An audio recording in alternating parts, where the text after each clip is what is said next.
Hello guys and happy release day. It was an amazing day today. Well, I've been trying to sleep and I cannot sleep. I've been thinking about this build so much, so I just woke up and started working on a video about it. So yeah, let's just get to it. I just cannot wait. So remember when we did the Gish Warlock build? Well, apparently you don't need to put points in strength anymore because the new ability of the Warlock of the Pact of the Blade, which essentially gives you what the HEXBLADE gives you in level 1, but even better.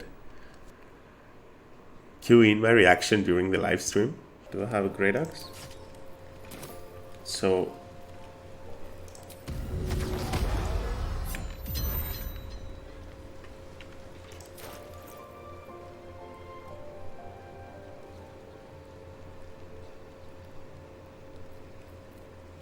she's +3 now. So now he's proficient with it. Yes! Oh my god. This changes everything. 2 steps at a time. The HEXBLADE is real, guys. So essentially what this means is that you don't have to be mad anymore when you play this build. And this is amazing because you can have amazing offense, amazing defense, and amazing magical defenses with this build. So let's go through it. So you're gonna get your first 3 levels of Warlock. I recommend getting the Great Old One because of the Mortal Reminder feature, where whenever you crit, enemies will have disadvantage, and it just if your enemies have disadvantage, they can never hit you with this build. Then Devil's Sight in case you fight in darkness, and Fiendish Vigor on level 2, and or Agonizing Blast, that's also very strong. After you get the Pact of the Blade, most spells shatter. This works very well. Pact of the Blade. Summon a Pact of a blind one, yes. Yes! Oh my god!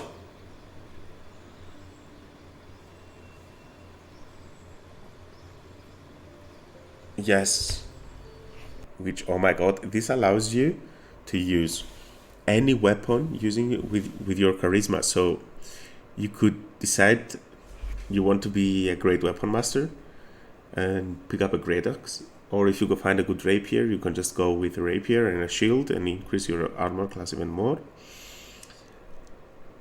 This has no restrictions. This is better than the HEXBLADE's ability. I mean, you get it at level 3, so you have to take a 3-level dip to do that. But it's still very, very strong. And the second level spell slots are very useful for your smites. So then you're gonna be taking levels in Paladin. Now, what we're trying to combine with this build is the Pact of the Blade, the Aura of Protection from the Paladin, which essentially boosts all your saving throws and your allies' saving throws, not just yours, and the Aura of Warding. So if we look at that, we're essentially going to be maxing our charisma, and it's going to be making our attacks more likely to hit and hit harder, and it's also going to impact our ability to defend against magic. So the Aura of Warding,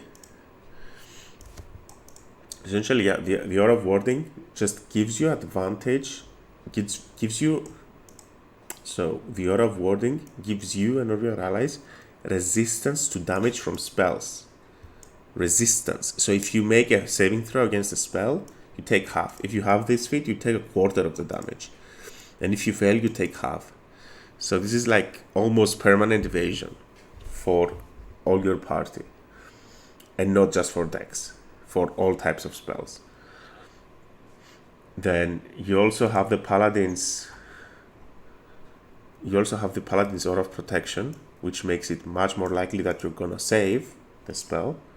And you combine that with the Pact of the Blades ability. So you have everything. And okay, let me show you. So you have the protection here. If you go 7 levels of Paladin. Then you get the 3 levels of Warlock. Shadowblade is not a spell in this game, unfortunately. They didn't add it. And then I like the level 11 the best. you take 1 level in Sorcerer and you respec into a Sorcerer. I would recommend Draconic for the extra HP and the resistance, or Tempest so that you can actually use your action to your bonus action to fly if you ever cast a spell. Level 12 you go Paladin again to get that ASI, or Warlock to get that ASI. Paladin will give you more HP, so there's no reason not to go for Paladin. And it's also going to give you a multi-class spellcasting level up, so you're going to be getting level 3 spell slots. So let's talk about the stats real quick because I skipped those. So there's 2 ways you could build this. You could either go for medium armor build, where you would put more points in dexterity. This would give you a better initiative and more likely to defend against fireballs and most of the damaging AoE effects. Or alternatively, you can put 13 points in strength, and this would allow you to wear heavy armor. Also, keep in mind that there's going to be items that boost your ability score increases up to 16 or 18 or 19 or even higher. Your saving throws are going to be way too high if you can find those items and put them on. So for races, you're going to be playing half orc. Whenever you crit, you want to be doing that extra damage. You also get Relentless Endurance, which it's going to be really hard to get you to low HP. And even if they do manage to get you to 0 HP, you still get to go back to 1 HP. And it also has Dark Vision, which is really strong. I haven't seen any illicit powers that work very well with this build. I've looked at them. It doesn't seem like there's something that would benefit very well, but maybe I'm missing something. So please note if you found something about this. I'll be interested in it as well. Comment below. Alright, so let's do some... Okay, so there's 2 alternative builds. I just mentioned the one that I would prefer, because when you take the sorcerer level, you get the shield spell. And when you get the shield spell, you get to use your reaction to add 5 armor class to your AC for an entire turn. So, and the shield spell is in the game. So if you choose to go Bard, if you choose the second option, essentially you give up the Aura of Warding, so you don't have resistance to spells anymore. But you have 3 levels of Bard, and you go for College of Swords. That gives you the Blade Flourish that allows you to add your to your armor class whenever you make an attack, so for 1 turn. So if you take Magic Initiate for your ability score increase at level 7, you will essentially be getting +5 from your reaction, +4 from your Bard. Then you have, okay, let's say you're wearing heavy armor. If you're wearing medium armor, you will be wearing half plate, which would be 15 + 2, so that's 17 armor class. So this is for plate armor. And you're holding a shield and a rapier. Fighting style of defense, you get 21 armor class. Then you have shield, 26. Warding bond from your cleric, which you should be playing this build with a life cleric. You go to 27. Then College of Swords, you go to 31.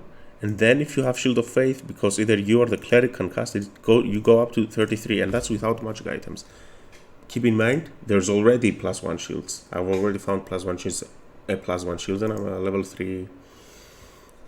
And I'm a level 3 character at this point. I've only went to the Druid Grove. Then you could fight +1 or +3 armor and Rings of Protection maybe. So effectively, without even considering sending your enemies reeling, having your enemies be reeling or disadvantaged, or cutting words from a bard in your party, you could go up to 42 armor class. Now, the sorcerer build doesn't get the maneuvers from the cleric, but it does go up to 38 if you get +3 in all of the magical items. It's unnecessary though. Also keep in mind that if you're wearing a helmet, your enemies cannot crit, so you might be untouchable at this point. Whenever you crit, your enemies will have disadvantage on attacks against you, so they would never crit, even if you're not wearing this. So then you have your saving throws, where they would go with a medium armor build to +5 to strength, +7 to dexterity, +12 to constitution, +14 to charisma, +4 to wisdom, and +3 to intelligence. You have a very good chance to save for most of the damage, for most of the spells, and even if you do fail, you take half the damage. So this build is very well on defense, and you're also going to be able to dish out very high damage because of your smites. So I legit cannot wait, and you can always respect and go Great Weapon Master. Let's say you found a really good Great Axe, you go Great Weapon Master and you play with it a little bit. Then you found a good Rapier and you want to go dueling, for the dueling fit.